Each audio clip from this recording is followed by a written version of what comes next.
This episode is going to be a follow-up to the Red Pill episode. If you haven't listened to that one yet, I'd recommend going back and doing that, because many of the topics covered here will be related to things I talked about in the second half of that episode. I think, as a culture, we tend to be very disjointed in our approaches and attitudes toward marriage. On one hand, many people still have idealizations about marriage and a desire to get married. But at the same time, the way marriage works and the culture behind marriage has changed dramatically in the US over the last century. But is marriage a good idea? And more importantly, should you get married? In this episode, I'm going to go over all this and give my definitive thoughts on marriage. And as always, I will link my sources in the description. Before we start though, I need to make one correction to what I said in the Red Pill episode. In that episode, I claimed Western culture, specifically the US, has been increasingly liberal since the 60s. But while I was doing the research for this episode, I realized that's not exactly true. In fact, if we look at certain cultural facets, it seems we've been slowly creeping toward a more liberal society since the early 1900s, possibly even sooner, depending on how you define liberalism.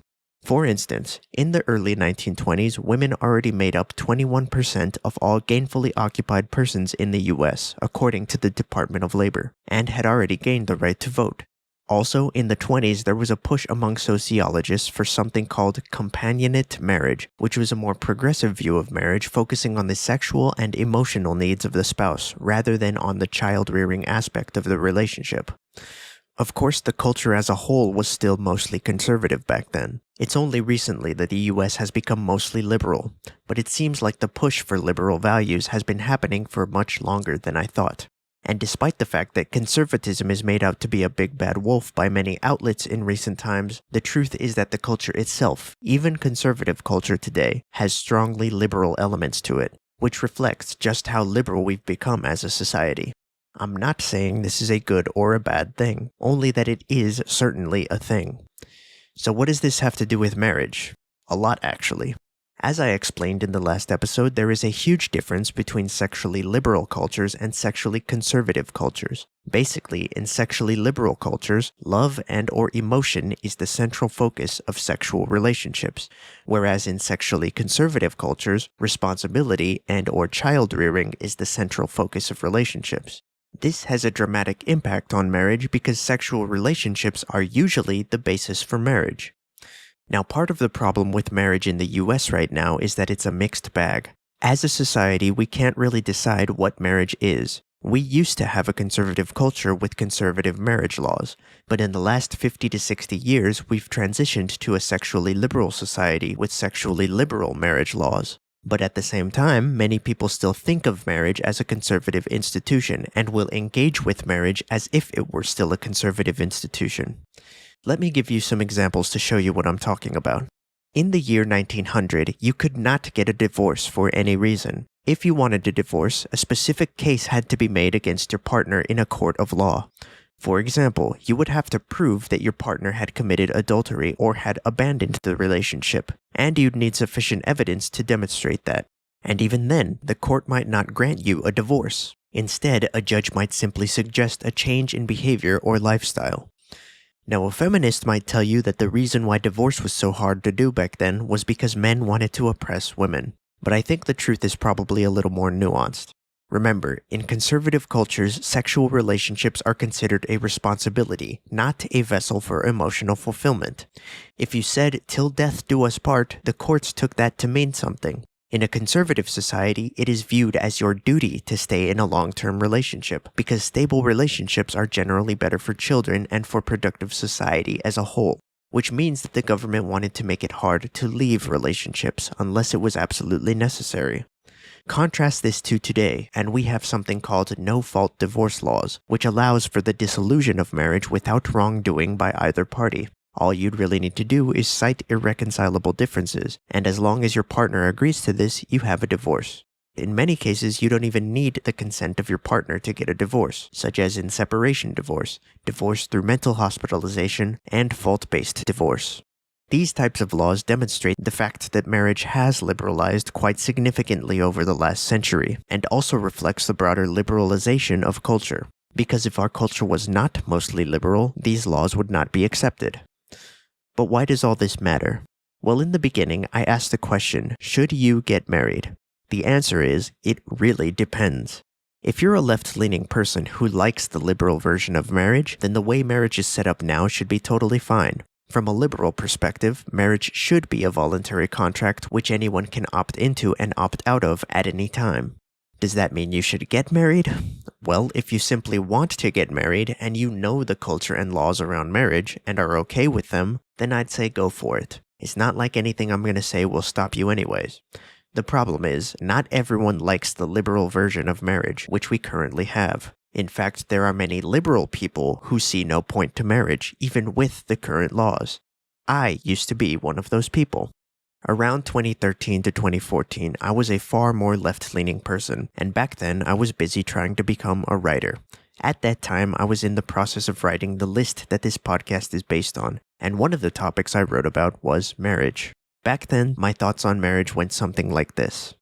There's no point to marriage. If you want to be with someone for a long period of time, you can easily do that without signing a binding legal contract. In other words, you can get the exact same benefits of marriage without getting married, which means there's no point to it. And on top of that, nobody knows how they're going to feel 10 or even 2 years from now. Maybe it feels great to be with your partner right now, but there's no guarantee that will be the case later. Why would you promise to be with someone when you have no idea what your future self will want? Plus, if half of all marriages end in divorce, that means more than half are unhappy marriages, and only 50% of people are actually doing something about it. Which means many people are simply staying together out of comfort or fear, not because marriage is the ideal situation. If you were really meant to be with someone, if you truly loved them with an undying passion, then why would you need a government paper which obligates you to be with that person? Wouldn't you just stay with them? Imagine if you treated friends that way. Imagine if you had to sign a friend contract every time you wanted to be friends with someone. And you can't be friends with other people, or it's considered friend cheating, and thus the friend contract is void. That would be ridiculous. So why do we do that with marriages? It makes no sense. I'm not saying marriage is wrong. I think we should allow consenting adults to get married if they want. But at the same time, I don't think there's any point to it. Those were my basic thoughts back in my left-leaning days. Even though marriage was set up for people like me, I didn't like it. From my perspective, it was very easy to view marriage as unnecessary, since my culture taught me that marriage was supposed to be about happiness and emotional fulfillment. And of course, if you think about it for 2 seconds, marriages don't usually generate long-term happiness. Marriage can't be a vehicle for emotional fulfillment for most people, because most people are not going to experience passionate ecstasy by increasing their obligations and decreasing their personal freedom, which is what marriage ultimately does. Now, my perspective has changed a bit since then. On one hand, I still see marriage as unnecessary, at least if you're viewing marriage as a happiness maximizer. In other words, I think the liberal version of marriage is unnecessary. The liberal version of marriage is kind of like a Rolex watch. It's a luxury item. You can get one if you want, but it could potentially be very expensive. And at the end of the day, you don't really need one, the same way you need essential goods like food or water. But unfortunately, a lot of people have not realized that marriage is now a liberal thing. A lot of people, including a lot of conservatives in the US, are still convinced that marriage is primarily a conservative system, and they'll treat marriage as if that were the case. For example, one thing I saw when I was younger was people getting married because they believed on some level it would bring that happiness experience. What these people really wanted was the marriage fantasy. But when they realized it wasn't that, they felt like they'd been cheated. Ironically, that very feeling often contributes to divorce. And of course, because the laws around marriage are liberal, it's very easy to get a divorce. The whole reason all this happens is because these people were told that marriage was a fantasy in the first place. Now you might be thinking, wow, you must have grown up around some pretty left-leaning people. But actually, that's not the case. The adults I grew up around would have mostly called themselves conservatives because I grew up in a highly religious environment. My parents and family members were religious, I went to a religious school, we had school chapel on Fridays, and went to church on Sundays. There was Bible study, youth group, and in high school we were taught Christian apologetics. And yet, the marriage culture that was being promoted in that environment was essentially a liberal marriage culture. Whether or not they realized it, the adults were subconsciously teaching us that marriage was about happiness rather than responsibility. That was the marketing, at least. At the same time, though, we were still told that we should get married. Marriage was pushed as a conservative activity. As kids, we were taught that marriage was supposed to be between one man and one woman, and that it was wrong to have sex with someone outside of marriage. So the people in this environment clearly thought of marriage as a conservative system. Meanwhile, if you just looked at it from the outside, you could clearly see that the culture and laws around marriage were very liberal. And by the way, it's not just modern conservatives who still think of marriage as a conservative system. Many modern progressives don't like marriage because they also still view it as an oppressive conservative institution. If you go on any social media site where leftists or feminists hang out and you watch them talk about marriage, chances are you're going to see many of them talk negatively about it. Because the truth is, marriage is sexually restrictive, and historically speaking, marriage has been both conservative and patriarchal. However, these people usually leave out a couple very important points. First off, marriage is definitely not a conservative or patriarchal institution anymore, at least in the US. And the way you can tell this is simply by looking at marriage and divorce laws right now. When any two consenting adults can get married and divorced at any time, does this really sound like a classic patriarchy? In some cases in the US, you can even marry yourself or marry an inanimate object. The only thing you can't do is marry multiple people, and I'm sure in the coming years that law could be changed as well. Now, would any reasonable person consider this culture of marriage traditionally conservative, or would it be considered more liberal? Obviously, it's more liberal. The second thing that leftists don't usually consider when talking about marriage is that conservative marriage does serve a function. It's not just there to create misery and shackle people for no reason. From a conservative perspective, marriage is meant to be a stabilizing force in society. The purpose of conservative marriage is not to make people happy per se, but to reduce discontent in the lower class populace, reduce extremism, provide a sense of purpose for both men and women, and provide a backbone for the growth and advancement of society. How does conservative marriage accomplish these goals? Well, as I discussed in the last episode, there are many studies showing that children raised in two-parent homes are statistically much better off in a wide range of areas. And of course, kids don't stay kids forever. These people become adults themselves, and a strong foundation when you're young is more likely to lead to success as an adult. The opposite is also true. A weak or broken foundation when you're young is more likely to lead to less success for individuals, more mental health issues, and more general social discontent. But there's more to it than that. In our tribal past, it was usually the leaders of the tribe who had sexual access to all the women of the tribe. The problem with this model is that it can only be sustained for short periods. What tends to happen is that men in the lower rung grow resentful of their situation, and when they grow resentful, they start to do bad things. In a tribal society, these men might band together and overthrow the leader or leaders at an opportune moment. In more modern times, these men might turn towards extremism, or they might stop working. And this will, of course, have a negative effect on any industrialized society. Conservative marriage may have been invented as a way of preventing this kind of instability. By encouraging average people to get with and stay with average people, children are better off in general, men may be less likely to turn hostile, and women might experience more stability as well. But of course that stability comes at a cost, which is that conservative marriage restricts people's sexual freedom.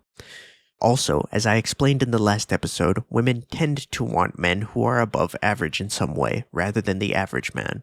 Sure, many women would rather be with a man than by themselves, especially in a survival scenario, but that doesn't mean the average man is women's ideal. As society becomes more prosperous and survival becomes less of a worry, women may start pushing for more liberal marriage laws and a more liberal culture in general, because liberal culture is less sexually restrictive than conservative culture. But of course, liberal culture has downsides too, which is that liberal societies tend to be more volatile, and the individuals in this society tend to be more susceptible to manipulation as well. Why would people in liberal societies be more prone to manipulation? Because one of the biggest things that has given men purpose throughout history is the promise or hope for a family. But in liberal cultures, marriages are much easier to dismantle, and in some cases there's even an incentive to dismantle them, which leads to higher divorce rates. And because of this, cohesive families become much harder to maintain. There's no guarantee that you'll have a family or that it will last. And when that's the case, men tend to lose one of their biggest sources of purpose, which leaves many men rudderless and prone to manipulation. Women in liberal societies are also more prone to manipulation, since it's not possible for all women to land an above-average man, and the women who can't land an above-average man are more likely to turn to structures in society which they view as sources of stability, such as government support, activist groups, or corporate life. And this process can obviously be manipulated by the leaders of these groups who have their own agendas. It's not as if conservative social systems are immune to corruption or manipulation, but since conservative systems promote social cohesion, manipulation is typically more difficult. One of the beautiful things about humans is that in concerted groups, we can sometimes do things that individuals on their own simply can't achieve. One person isolated might be very easy to manipulate, but when you have friends from different walks of life to check you on your beliefs, your systems of thought tend to become more resilient. Also, groups of people can sometimes identify things that are difficult for individuals to pick up on. A strong, cohesive group made up of families who genuinely care about each other's well-being is simply going to be a tougher thing to manipulate into evil ends. It can still happen, but it's a lot harder to do. It's also possible that marriage stems from evolution. Most adults have some desire to be promiscuous or to sleep around with lots of people. But another thing that most adults also have is some desire for monogamy. This could be a genetic phenomenon. It could be the case that children are simply more likely to survive when they have two parents to take care of them. And in order to pass on your genes, you need your children to survive. So maybe our desire for monogamy was born out of this. And maybe marriage was invented as a way of formalizing that desire for monogamy that many people have. Which means that marriage may have been around for far longer than we think. But I'm getting sidetracked. Now, in both liberal and conservative marriage cultures, there are things you're losing. The downside of conservative marriage culture is restriction on people's sexual behavior, and the downside of liberal marriage culture is greater social volatility. But in both cases, there are also upsides. The upside of liberal culture is near total sexual freedom, which many people do seem to like. And the upside of conservative culture is higher social stability and cohesiveness. So really, it's a matter of which benefits you think are important. I don't think you can really have both, although I'm sure some people think you can.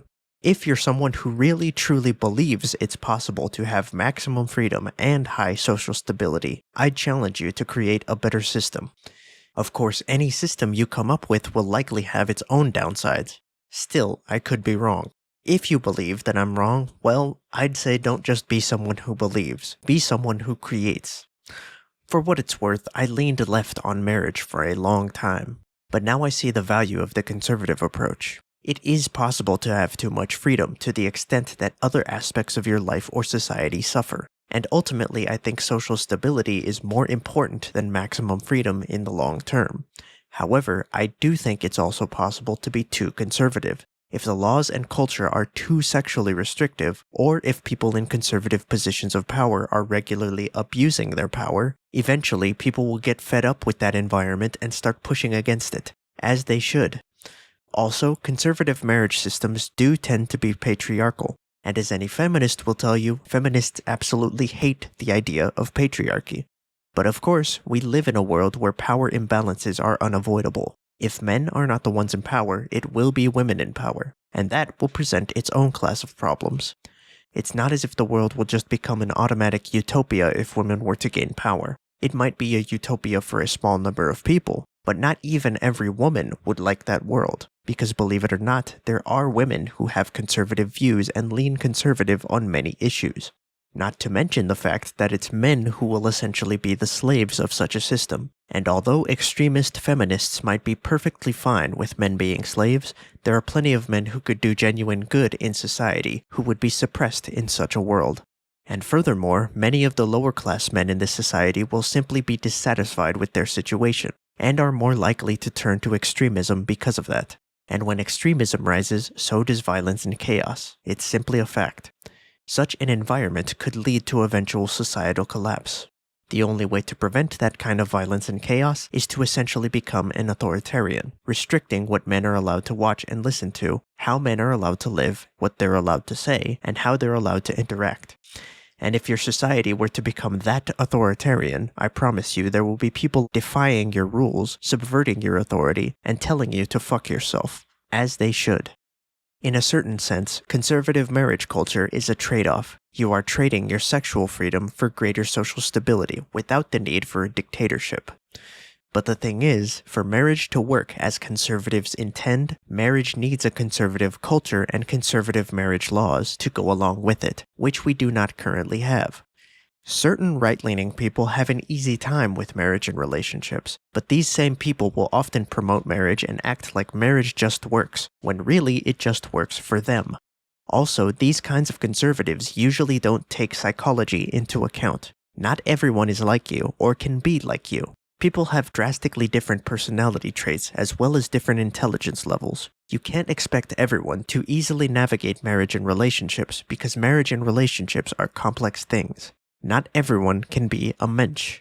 Conservative marriages are set up so that even people who aren't mensches are incentivized and encouraged to stay together. When you have a liberal marriage culture, happiness becomes a priority, and in that society, only the mensches and those who are exceptional in some area will generally succeed. Most others will be bounced out for one reason or another. You should never confuse the success of some within a system for the success of the system as a whole, especially if the system was meant to benefit the whole. We currently have a liberal marriage culture and liberal marriage laws, which is fine if your views are left-leaning. But in my opinion, liberal marriage has no real point aside from maybe status signaling. I think the only way marriage can have a functional point is when it's a conservative institution. And as I keep saying, marriage is not a conservative institution at the moment, at least in the US. It doesn't matter how much modern conservatives promote marriage. When the laws and culture around marriage are not conservative, you can't get the family benefiting and society benefiting effects which marriage was built for, at least not at scale. In the liberal world, which the US is currently part of, there is no benefit you can get from marriage that you can't get in a normal relationship. This is why I don't believe in the modern version of marriage. I didn't believe in it back when I was a left-leaning person, and now, as a right-leaning person, I still don't believe in it, just for different reasons. I don't know what topic I'm going to cover in the next episode, but I know it will not be something related to marriage or the red pill. I still have a whole big list to get to, you know, and a lot of these topics are kind of random and all over the place. That's just how it is. If you want to know what my list is about, go back and listen to episode 0. Also, read my book. No one's going to, but I'm still going to promote it anyway, because that book is the whole reason this podcast exists, and why I'm here doing this. You can find my book on primaryfunctionofthebrain.com, and yes, it's free. There's also an audiobook version which is right there on my YouTube channel. It's literally the first video I uploaded. Listen to that if you don't like reading. Just keep in mind that the audiobook is a condensed version of the main text. Anyway, that should be it for now. See you in the next one.